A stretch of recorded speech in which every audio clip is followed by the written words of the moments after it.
Guys, welcome back to a brand new edition, Fulltime Reds, along with MUFC Realist TV. I am your host, Bilal. Today, I'm joined by my very good friend, weekly partner in crime, Mick Ruby from MUFC Realist TV. Mick, how are you? Oh, it's good to be here, Bilal. If you ask me how I feel like to be a Manchester United fan, as per usual, there might be different answers, but barring that we lost that 4-0 um, at Sellers Park, so I think I got over it. But I think we're going to discuss about that. We have, Absolutely. I We're mean, we going to have one cover. FA Cup and 3 games left to play in the Prem, and honest to God, as a fan, I feel robbed this whole season. And as a broadcaster and independent journalist, I just want this season to finish. It's been relentless. Ab- Absolutely. In today's episode, we're going to cover a lot. What we're not going to try doing is going over um the Palace game, which has been done numerously by Mix on his channel. We've done it. Others Yeah. have done it. There's no point going over, and we're going to try touching upon where we feel things are going wrong. What should, if it continues to go wrong, Ten Hag stay in until the final? Thoughts on the Thomas Tuchel links and Hansi Flick links. I'm also going to throw a few other names in there, which me and Mick have discussed in the past, like Potter, Unai Emery. I'm going to look at what needs to happen in the summer, what changes need to happen, and we're going to look at Jadon Sancho and Izzy overhyped. If you have not subscribed, please do so. This is a pre-record, so if you're watching it on Mick's channel, my channel, please do leave a comment on what you think of these, how we can improve them, and how we can go forward on them.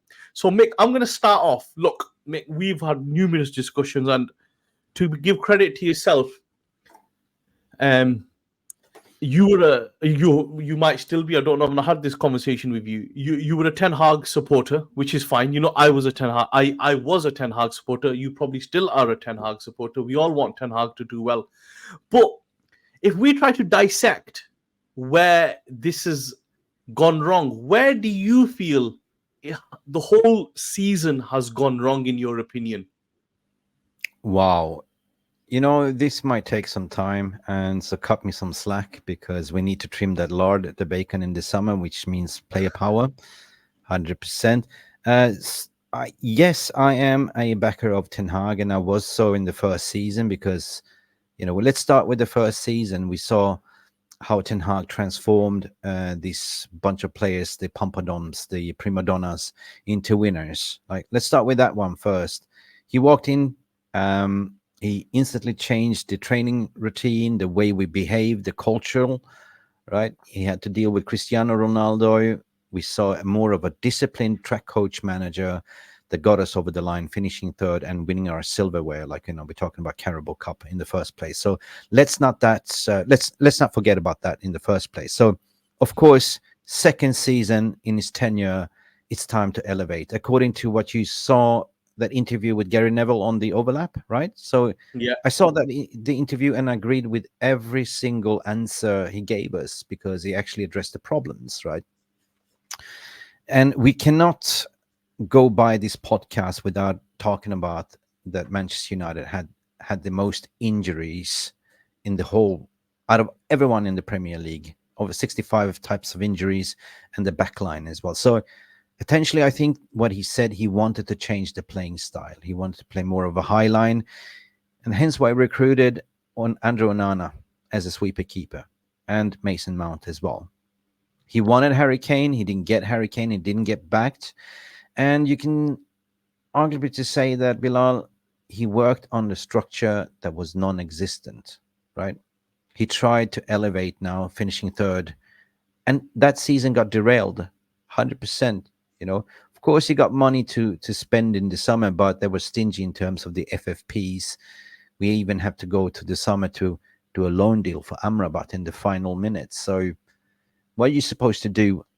What Ten Hag said, like, you look at the ability of that squad players, you cannot play the style of play that I wanted. And he got the question, did you ever think to go pragmatic? And he said, yes, but I want to continue playing this style, which is more progressive high line, because if I have to change and all these players coming back, then it's going to be really difficult to change. So results don't lie, Bilal, and patience within the fan base.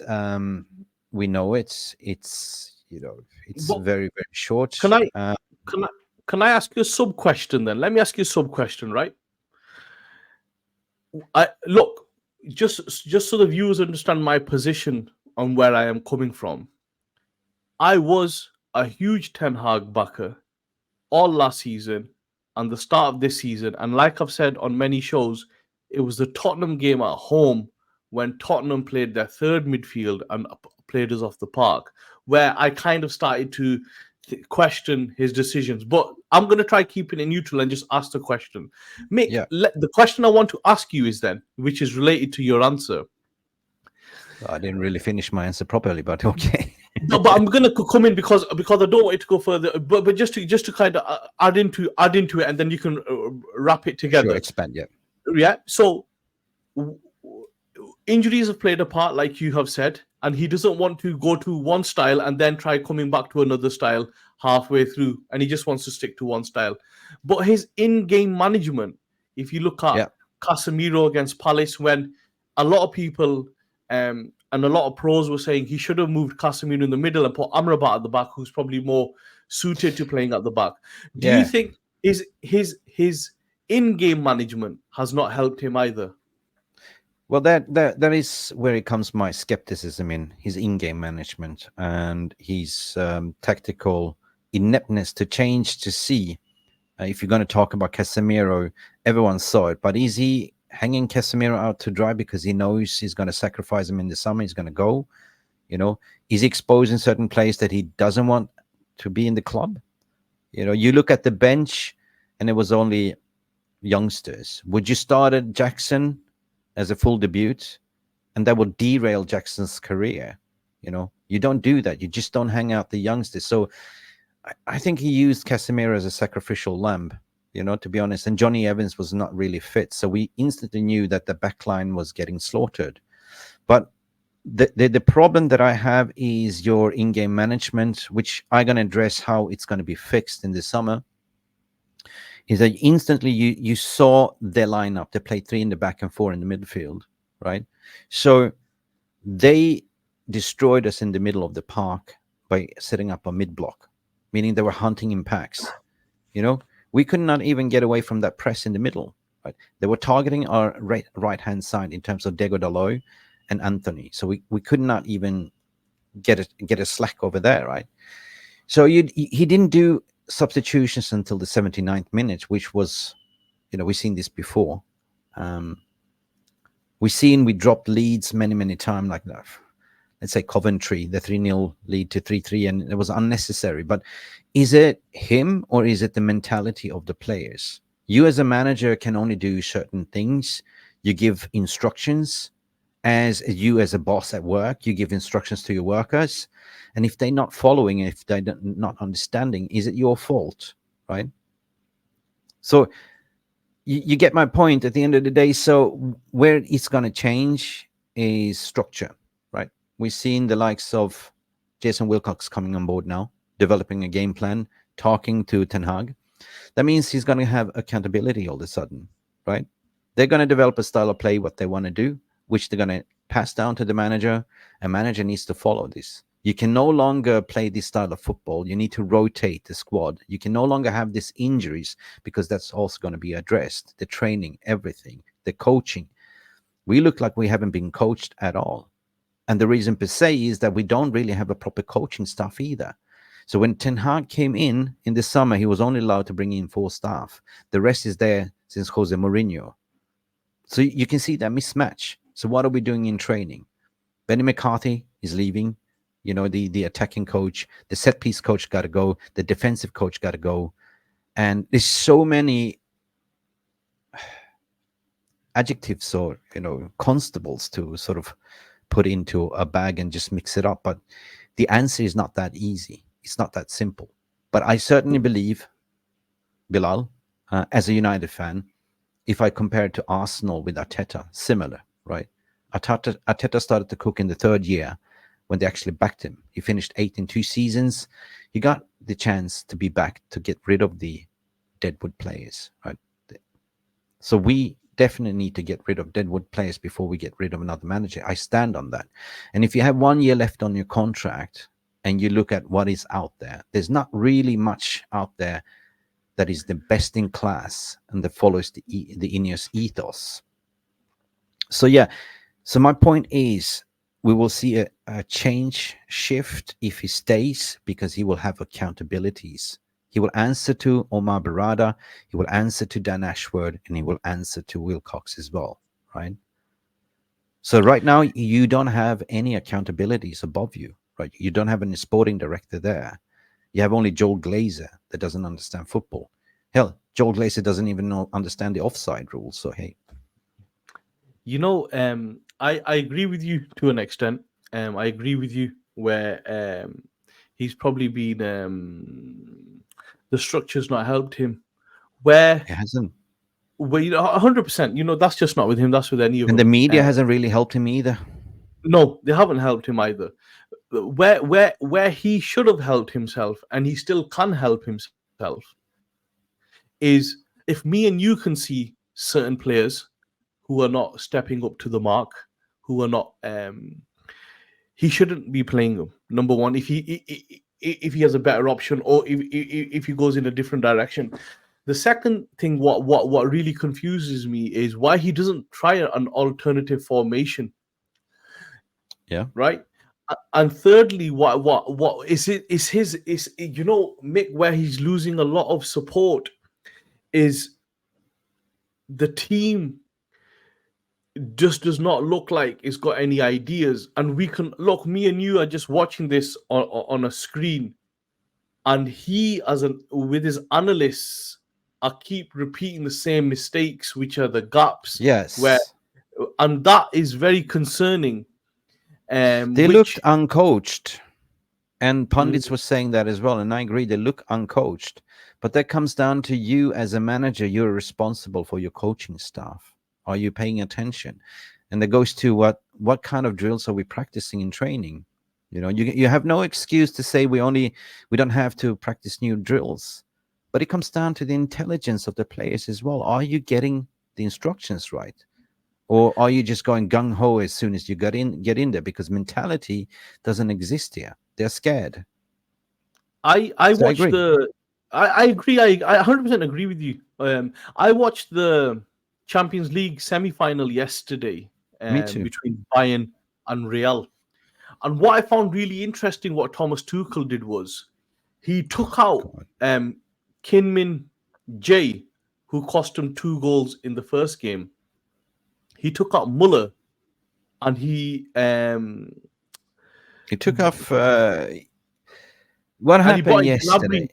And he had Gnabry, and what he tried to do was hit him on the break. And what my point is, rather than analyzing that game, is he adapted to what he learned from the first game, whether some of his subs worked or didn't work. And then if you look at Ancelotti's in-game management, how he just changed it, went for it, made changes. Listen, that is a total different gravy. You're talking about the Don Ancelotti. Like, you know, I want to talk about Don Ancelotti, 65 years of age, a little bit later, if that's okay with you. But I get your points, and we haven't seen much proactiveness from Erik Ten Hag doing these tactical changes. The only one that we saw was the FA Cup semi-final against Liverpool. Then he really went gun-ho and just started to mix up. It confused, you know, Klopp, like to the point that we actually won that game. And I want to see more of that, because I know he's got it in his locker. But why is he being chicken shit? He's running out of games, isn't he? Which brings me to my next question then, which is, should he stay until the end? If the results continue to, if they keep losing and getting smashed the way they are, should Erik Ten Hag stay until the final? I don't see any. I mean, the realist in me says I don't see any point to have an interim, right, with 3 games to go. And from a business perspective, I don't see that either. Like, you know, I don't think INEOS is even thinking and entertaining that thought, right? What I see is basically publicly, are they? Well, they have said so that we are sticking with him. We are planning with him, but everything will be decided in the summer. But the problem is, we there is no other coach available in the summer that is molded in terms of what they want to achieve. You know, the ethos, right? And we're going to talk about Tuchel as well, 100%. But what we can pray is that these players are getting ready for war against City. That's the only chance for us to get into Europa League. And talking about dropping standards, like, getting excited to get into Europa League. But from a financial perspective, that will really help the club to go into transfer market, because you will have more funds. But the transfer market, you really need to go and sell. And there's a couple of players that are out of contract with high wages, going to really help, the FFP and the way we're going to spend. But I don't. The answer is I don't see it. Right? What would you do? Like, that is a short-term fix. We cannot do that. We need to look at the long-term fix. And I'm not either Ten Hag in or Ten Hag out. I've always been keeping my stance clear. Like, I'm in the doubt category, because it's all about standards, Bilal. Right? I want him to succeed, but before even sacking a manager, my point is I want to see some of these players, out of the club before even sacking another manager. Yeah, I think where the worrying part for Ten Hag is, let's say, I'm just going to make up a scenario, is let's say they lose to Arsenal 3-0, right? At home. Yep. And they lose to Newcastle 3-0 as well, right? And they basically played off the park in both games.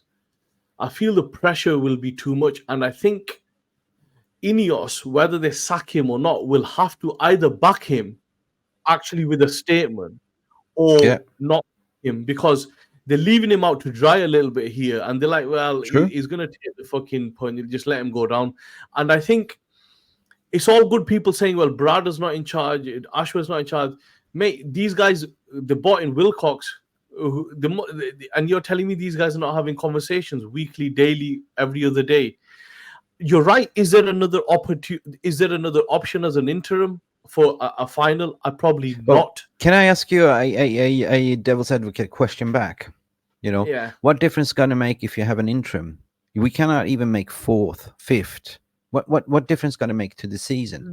The difference. And would you gamble just to bring in an interim, just to have a manager bounce against the depleted squad that we already had in the FA Cup final, right? So you got to prepare for this game tactically, to shock Pep as well. Go 3 in the back, 5 in the midfield, whatever. Just win that game. That's all you can do. It's a cup final, and anything can happen. So to get an interim in for this doesn't really make sense. And financially speaking, it doesn't make sense for them either to pay out Ten Hag, the severance package to leave. To answer that, the fan in me would want him to carry on, and hopefully he gets to that final and he wins it. And even if he is to leave, he leaves with his head held high, because it was a difficult 2 years. That's the fan in me. The realist in me is thinking, we are not Tottenham, we are Manchester United, and we can't go into a final already thinking we're going to get pumped, right? Or we're going to get beat.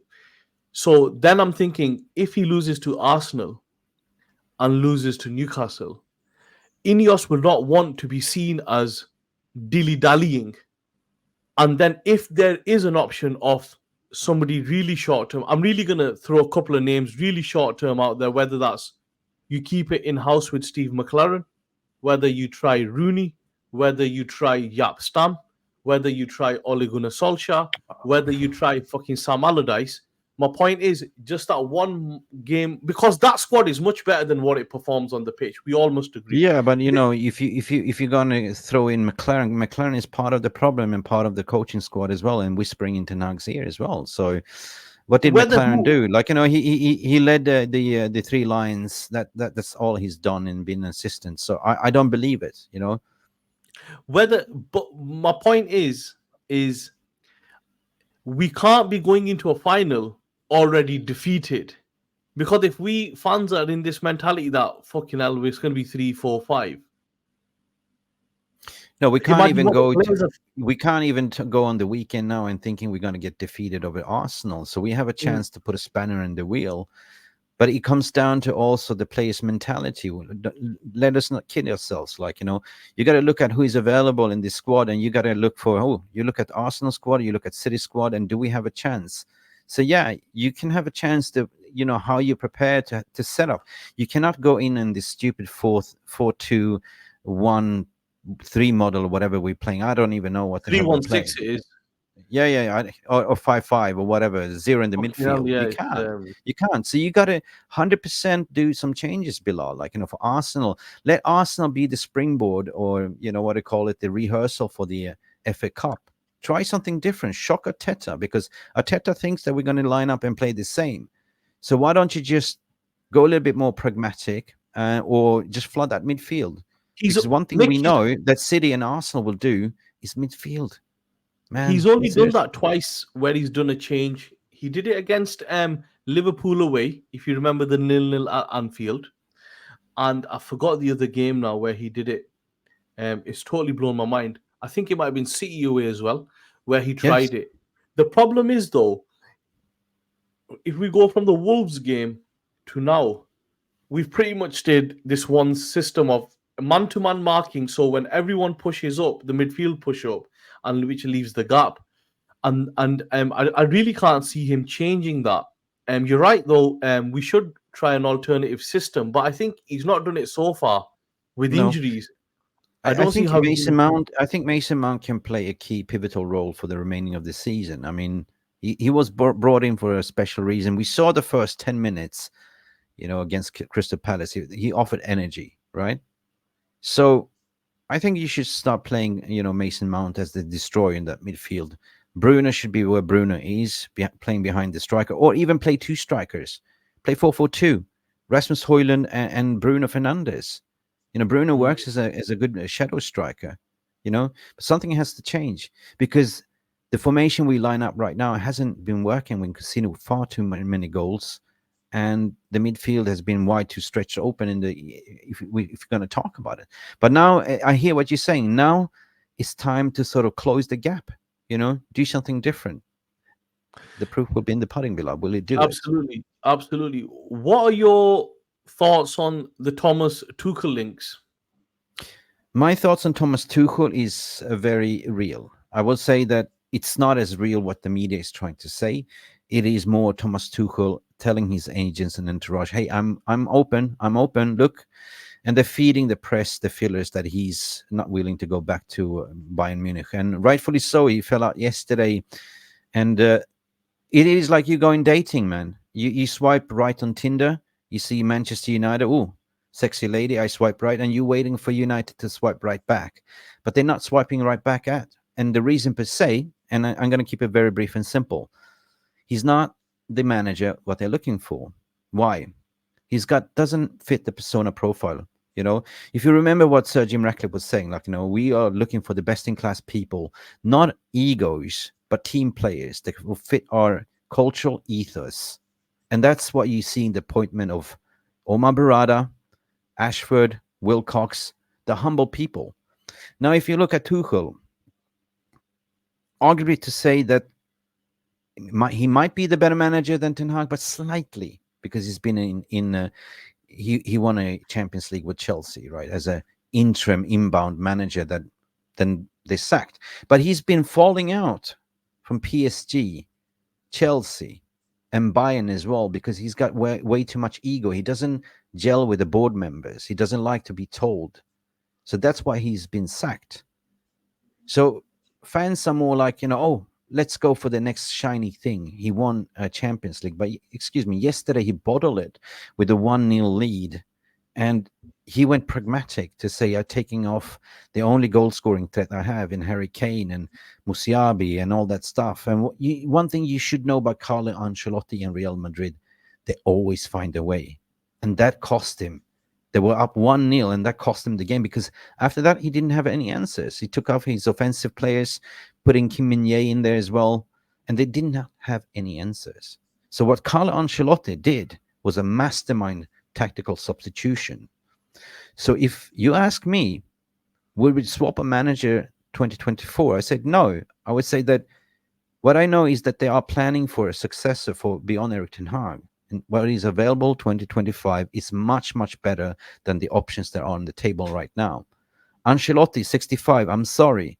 This guy is the Don, right? You have Xabi Alonso that will be available. You have Pep Guardiola. This contract is finishing at City. And you know the link with, what we already had from the City Academy. What's to say that Pep might fancy to come over to Manchester United? I know you wouldn't like it, but he's a winner. He is, would you say no to Pep Guardiola? Let me okay then. Let me ask you uh, a linked question to that then, to your answer. If you're let's just say if you are Ivan Toney, I'm just making this up now, and Manchester United want to sign you, right? And Ten Hag is in charge and he's going into his final year. You're less likely to sign for a manager that's only there for a year and knowing that there'll be a managerial change. Right. So I really like this question, really, because you know what it is. Behind the scenes, they're probably giving the reinsurance to the manager already because they need to do that when they go out and speak to agents and the players. Because as an intermediate, that's the first thing I ask. Okay, what about this project? Who's going to lead the team? And they probably said to them, this is our plan. This is what we're going to do. And this is the manager. So forget about Ivan Toney. Talk about Ulisse. Ulisse release clause 55 million. He did a brilliant audition, and I would say sign him up 100%. But this is the questions they're going to ask. Will Ten Hag be here, or who's going to lead the team? What is the overall sporting project? Where's my role in it? So people forget this. You got a very valid point. Mick, do you know, I think the only way this can be resolved is two ways, right? The first way is that they either back him with a new contract and said, this is our guy for the next 3 years, right? Or they remove him. Because I can't see them going into next season with him with 1 year left on his contract, with the pressure that'll be on them and Ten Hag. And if they have a bad start to the season, Well, they cannot afford to write another season off like they've done with this one. Well, so they either basically, back him if you don't or get they into remove him. Europa, I was sort of contra what you're saying there because I think it's good, right? That puts more responsibility on the manager. You don't have to do anything. The manager's got 1 year left on his contract, so there will be a probation period. They say, okay, Ten Hag, we understand that your season's been derailed by injuries. You had to deal with the takeover, fine. You had to deal with all these scandals and the player power, fine. But now you haven't worked on the proper structure because there hasn't been anyone, so let's see how you can do now with the proper structure, because that is the main priority, to put in the proper structure above the manager first and then go in the summer. Remember I told you that Wilcox will play 2 double roles, and he's doing it, right? He's acting as an interim sporting director and head of recruitment at the moment, and also 3 roles, to be honest, and technical director, right? Before even the others are coming in. So they are planning for the summer, and let's see if he will be back. That's the Glazemonomics out. You can sell Rashford, you can sell anyone what the fire sell, right? And then you bring in the academy, because let's not kid ourselves. Ten Hag is there to develop youth as well, and Ratcliffe has also said, this is our DNA, the youth, right? We've seen what they want to do. They want to recruit, unknown quantities for 60 million. So the proof will be in the summer, mate. So I would say that, yeah. What's the point? From a logical perspective, just keep the guy for 1 year, see what he can do, with the right structure, with accountability, with instructions from the sporting director and everyone else to say you have to rotate, you have to do this. This is the game plan, right? Because right now he doesn't have that. He does whatever he wants, right? Yeah. Look, you're fully entitled to your point of view there. Wait a minute. So basically, my point is that no Europa is good for United for 1 season if you are going to do a proper rebuild. This is a proper open heart surgery rebuild. Let's face it. So you will have this whole season like a Chelsea, just focusing on the domestic league. You will have more time to practice drills and training. So you don't have no pressure to perform in Europe. You know what I mean? You only have the domestic league, like, the FA Cup, the Carabao Cup, and the Premier League, which I believe rightfully that we need to fucking focus on, right? So I agree with Ratcliffe what he said, like, you fan base need to have patience. It's the changes. It's not like a switch of a light bulb. So I am skeptical, but I'm also rational. You know what the interesting thing is to me, where people are kind of miss this, is the Graham Potter Ajax issue, where he was supposed to be at the club 2 weeks ago to sign, and it's kind of he's holding off on it, and that tells me that there's something going on somewhere. I know Well, he's very Ajax have the priority, number one priority on the list is Eric Ten Hag. They want him back. yeah, they want him back, and I think with him, he's changed the goalposts at Ajax, where with his demands to trying to delay this, and I think there's something in that, whether they hire Potter or not, or whoever, or they keep Ten Hag. I think in the next 2 weeks, we've got 2 more weeks, including the final, to go. I think we should have some clarity on this issue But Potter and is put it not to the bed. guy either. Potter is not the guy. Listen, what has Potter done? Nothing. Listen, I he's think not the Potter guy. fits their system a lot better, though. Is Yeah, but what he's my not the thinking. guy. He's not the guy. You He saw might at not be the Chelsea, they had. Now, listen, at Chelsea, they did a whole overhaul totally with young players. They couldn't manage it. You know what I mean? Um, of course, he established what Brighton wanted to do already because that was the playing style. But the De Zerbi just took it forward and put his touch on it. I don't rate. I don't want to see Potter. I don't want to see Tuchel. If we're gonna replace a manager, is you got to go for an upgrade. You know what I mean? An upgrade, like a Xavi Alonso, like a who else is out there? Like, I mentioned Don Hansi Carlo, Flick's out there. Hansi Flick. Well, also why not René Mullenstein to get him back in, right? Why not? He was a shit manager. Yeah. I'm just joking, man. But he's a Yeah. good assistant manager. Yeah, he was. He was a very good assistant manager. Look, there's Hansi Flick out there.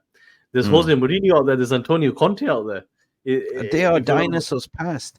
The reason why I love, Don Carlo, because this guy has evolved. He hasn't stagnated. You look at managers like Mourinho, like Conte, they're dinosaurs. They don't evolve with the game. If I make a comparison, if you remember the pop star singer Madonna, how she kept staying alive because she was reinventing herself all the time. of What I course. saw yesterday from Don Carlo is this guy, 65 years old, but he understands this game. He didn't get the credit. He did fantastic tactical substitutions all the time. When he gives you the double eyebrow, he means business. Yeah, I think a game of that level is fine margins, which it was. If you look at the point where they've took off Kane he had a back injury according to FC Bayern today. They've took off Kane. It's that one mistake by Neuer which has put him back in the game after the subs. But it's such a fine game of margin. It's so fine margins and respect to him. I felt Bayern for played well. I felt Madrid played well, and sometimes quality comes through, which what happened yesterday. And I remember Don Mm. Carlo going up against Alex Ferguson at Juventus. That's how long he's been around. So Yeah, I be know, I fair know. play to him. And this is credit in the bank for Don Carlo. But if the club decides to part ways with Ten Hag, I will not cry. I will not. But Mick, there's just a fan sentiment in me that what if, like, then they will fall into the same Glazonomic trap. Like, we haven't really, given a manager chance for 3 Mick, years. we all want Ten Hag to do well. Agreed, right? Most fans want him to do well, want him to Yeah. smash it, want him to really come home and take it, take us to the next level. But he has to give us something to cling on to and say, yeah, you know what? He's the man. You know what? Yeah. He gets it. He gets the in game. He just doesn't have the plays. He doesn't have, but we can see it. We can see the tackle. If he had Olisi here, but at the moment we're not even getting that. Coventry fucking scored 3 against us with the same problems. Yeah.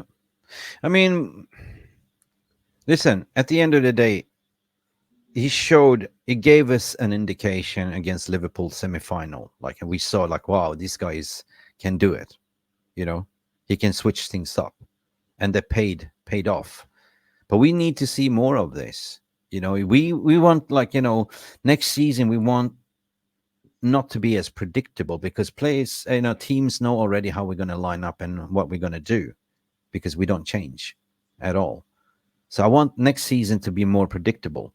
Sometimes you can play a 4-4-2, sometimes like 3 in the back, or sometimes play that formation. Use players in occasion to the game who your opponent is, right? But then it comes back again, Bilal, that you look at what availability we had this season, and some people say, well, Scott McTominay is not good enough, or Maguire is not good enough, but they've been there. They've been listening to the instructions of the manager and executed it, right? So I don't know, man. It's just like, let us just park this season and see what happens, right? So, I'm really mentally tired. All I have left is laughter as a therapeutical measures. Let's move the conversation on a little bit then. So what other changes would you like to see happen over the summer and next season at Manchester United? So from a First and player foremost, aspect, structure aspect, what would you like to see happen? Structure is already happening, so let's not talk about the structure. Facility, 100% Carrington, 100% needs to be upgraded. I mean, yeah, you have the training ground, it's fantastic, but you need to hire proper physios, and you need to have the right instruments, yeah, and the right gym and everything, equipment. We had Savage, Jonathan Savage, his uncle of Charlie and brother of Robbie, on Monday, and he spoke about Charlie when he went to Reading. And Charlie actually said, like, I was surprised when I came to Reading, the facility was better than Carrington. And you wonder, what? A championship team has better facilities? But that tells you the story, even what Ronaldo was saying. Like, he was shocked after coming back after 20 years and the same shit. So that needs to be changed, because player welfare does matter, right? We had far too many muscle injury strains. Step number 2 is recruitment in the summer. I want to see a proper backing, out with the Glazonomics. Nobody deserves to stay, right? If you get a proper bid for Rashford, take it. Sell Sancho to the highest bidder, 45-50 million, right? And what I want to see is a proper out clearance. It's going to be the toughest job for them. And I want to see smart recruitment. And this is so important for them. They cannot go wrong in the summer. They got to get it right. So trust me, I know that they've been planning. They're looking at different center-back pairings to see, is this going to work, right? The midfield as well, and a secondary striker, a striker next to Hojlund. But they also have to make a decision on Greenwood as well, because they cannot linger on anymore. I think they've made a decision on Greenwood based on what the Getafe president has said. He said that they want to sell him, basically, and they want to loan him for a year with an obligation. Well, United don't. It's been said following, yes, Getafe wants to loan him for another season. United want to cash in. They have a certain fixed price in mind, 40-45 million. If they're not getting that, they're willing to take him back. They have extended his contract. Now, I know what a lot of people say, I cannot undone what I've seen, but I look at it from a footballing perspective and what our team needs, right? He is free. It doesn't cost us anything. And he had one season in Getafe when he's getting back into form.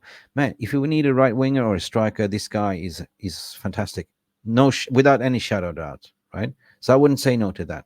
I can see it from both sides. Or you utilize that money and you sell him and you use that money to buy an Elise, right? But is Mm. Elise better? He's better than what we have. Yeah, but is it better than Greenwood? Oh no, no, no. Great. Look, from a Oh, purely for footballing me, aspect, from a footballing aspect, Anthony Dos Santos needs to go. That hasn't worked out. I'm a big advocate for Anthony Dos Santos when he came in, but he does not fit in this system at all. Maybe if we change it a little bit, we have better fullbacks that can do interlapping, overlapping, and stuff like that, bombing forward, because maybe then he will work. Right? Evidential to see how he was operating at Ajax, he had the proper support. Like he had the different output numbers, but at this stage, I say sell him 100%. you've got three right wingers you could really sell. You could sell Palistri, you could sell Oh, Ahmad, Pelisti will not. Yeah, then he will be sold, I think. you could sell Palistri, Ahmad, and Anthony are three you could sell straight away. Yeah. Um, Ahmad, and I would like to, Ahmad, out of all of them, I see Ahmad to stay. Yeah. Mick, I don't see him staying. Reason being because he's just wasting. He's not getting game time at all, and he's at a stage where he needs to play regular games, and he's not going to get that at United. You can just see that. So it's Yeah. best to just sell him, and then if you can bring in Elise. But just back to the Mason Greenwood point, just so I can add in, is that from a footballing aspect, this guy's phenomenal. He is Right wing, phenomenal. centre forward. He's double footed. He's Yeah. good in the air. He can dribble. He can drop. He's a Yeah. phenomenal player. But I think if you look at Radcliffe's interviews, one of them where he said, we won't listen to the hype. We listen to the facts. And based on the club's values and traditions and ethos, we'll make a decision. I can't see him staying. There'll be too much uproar within the women alone. Hence why I think they'll just But cut their losses here's with the him. thing. Here's the thing that this power wins. Power then wins. You cave in. Now, I think that they have properly. They said even more. They're looking more of the character rather than the public opinion, right? So it's going to be damn interesting to see what they're going to do, because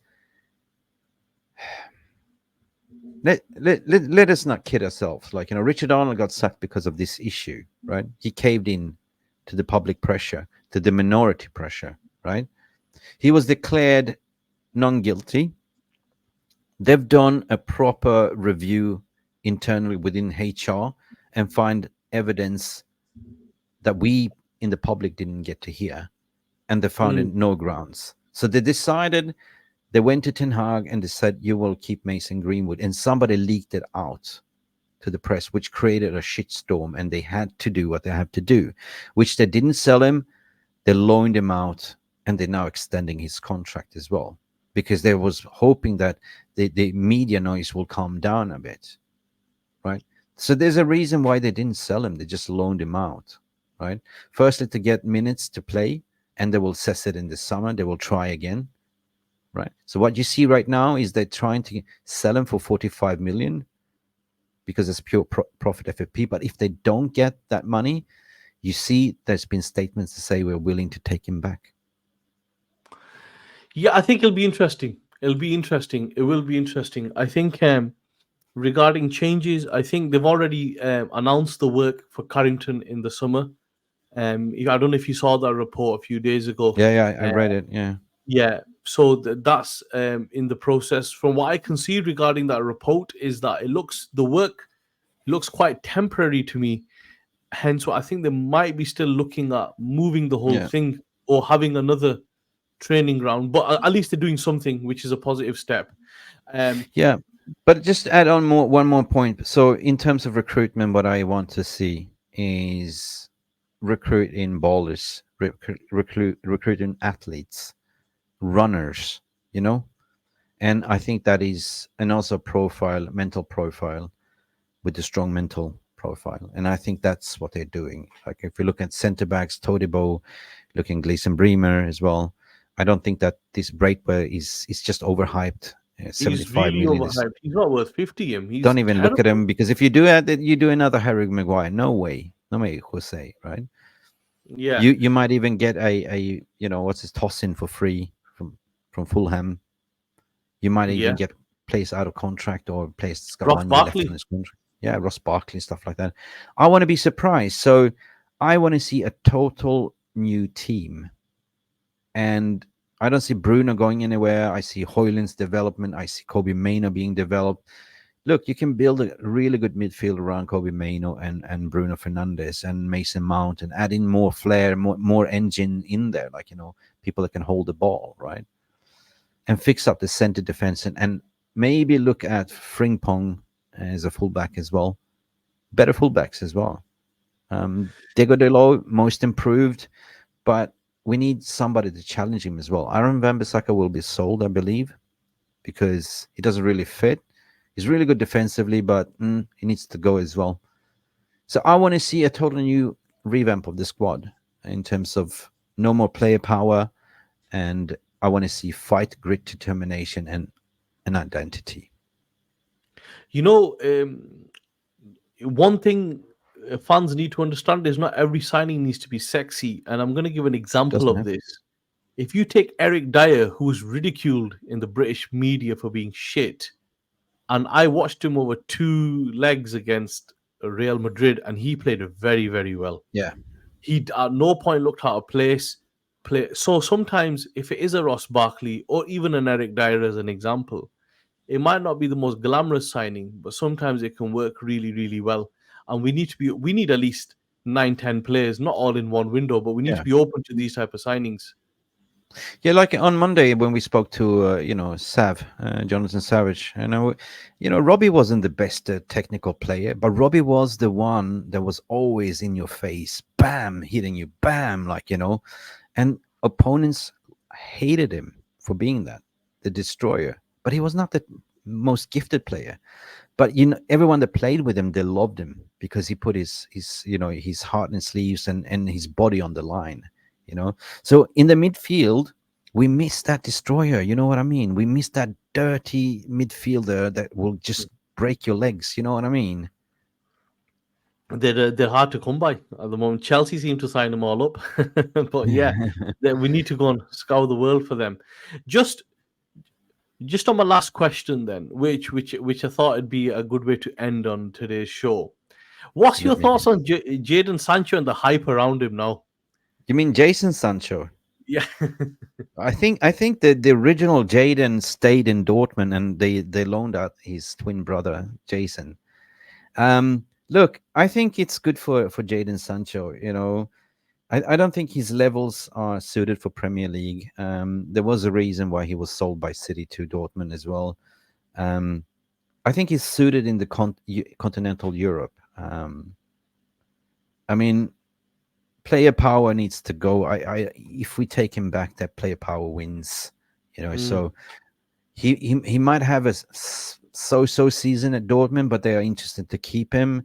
And by qualifying into finals, we get an extra 4 million euros, I think, on top of that 3 million euro loan deal. So, and of course, they want to sort of twist our arm to buy him on the cheap. And I said, no, eat your own medicine because you extorted us. So if you want him, let the best man win. There might be other clubs in for him as well, Real Madrid or Barcelona or PSG. You never know, man. You're very right. I think he suits a game where there's high lines and there's space in behind. Like PSG play with a high line, Germany they play a high line, and there's a lot of space in behind. When there's, for example, you play a team that's really deep, like let's say Sheffield United, he struggles against them type of teams. He's more of a, and the thing is, the pressure at Dortmund is a lot less than what it is at Manchester Yeah. United. I, I didn't think he had a brilliant game on Tuesday. I thought he was all right, and they took All him right, off. yeah.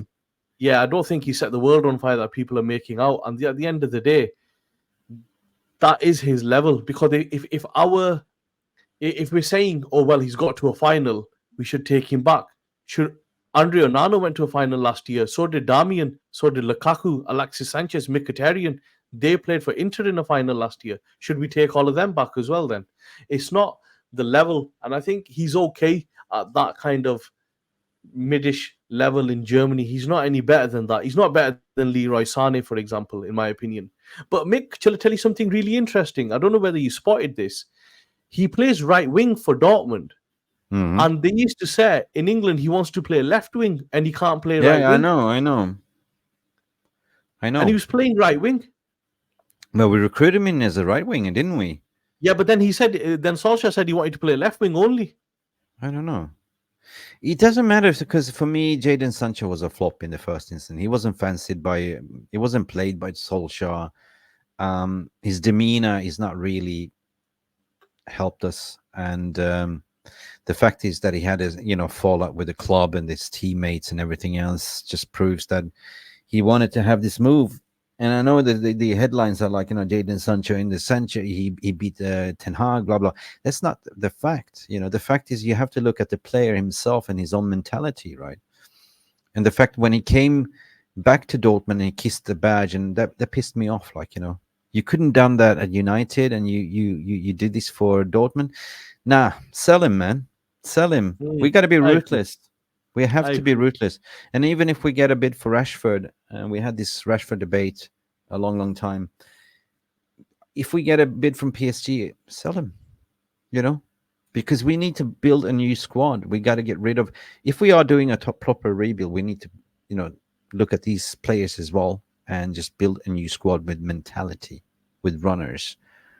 So if we get an Elise and he's a runner, 100%, he's much better than Sancho, right? Oh, yeah, and I don't like this. I don't like. I don't know what. I don't like this inverted wingers thing either, right? But inverted wingers work if you have a proper fullbacks bombing forward. Agreed. And my last question then, Mick, what's your game prediction for the weekend? Shit. I'm not very confident, and I don't think anyone is, right? And that's just being honest. And I they mean, are very well organized. Like, our good friend Andy Tate, he's checked out for the season. He's going to Cyprus on Friday. I saw in the WhatsApp group. Yeah. And I kind of feel the same. Like, I don't feel any more excitement. We have nothing to play for more than pride. And I don't want City to win another 4p, So I'd rather have, I'm not going to say forfeit the game, but, either way, let's say if Arsenal win all the games and City win all the games, City wins the league anyway with 1 point, So what we can do here is just rock up for pride and potentially put a spanner in the wheel for Arsenal, but then we allow City to win another 4p, which I don't want. But what my prediction, I think we're going to get beaten. I think we're waiting for a spanking 3-0. That'll be very difficult for them to do. I mean, this is the first time that I say we're going to lose. But my heart says, my United heart says, please do something, line up something different and just go for it, right? Just go for it. Perhaps Mick, we get a 2-1 win. I don't know. I can't see us getting another point anywhere. I can't see that either. Arsenal, I can't see us beating. I can't see us beating Newcastle, and we've got a terrible record at Brighton. I think really, like you said at the start, we should use this game to propel and get ready for the final. Yes. But I don't see him doing that really. I just see him just going through the motions, and it'll be a similar setup, probably similar tactical approach. And Arsenal are probably the most organized team I've seen this season. Oh, they deserve the win. They deserve to win the Prem. Yeah. They're very, very good. So it's not going to be like Liverpool, who are quite open and you score, you attack, we attack. They're very tactical in their play. But hopefully, you never know. We could get an Ahmad winner if he gets on the pitch. We will see. But it's all depending on how we're lining up and how we set up and everything. This is Old Trafford we're talking about, by the way, as well. So, I mean, you got to give credit to the match-going fans that haven't given up. Like, at Crystal Palace, they're applauding, chanting to the very end. So, you know, I don't think I mean, I'm starting to down tool as a broadcaster, a little bit as a, fan, because it's just been draining. But of course, the closer we get to the game, the more giddy we get in Bilal as well, the more excited we get. And, what's the point of supporting a team if you don't have a belief that you can actually do a result, right? So, but this is the first time they say, "Are we going to lose?" But the heart in me says we're going to win.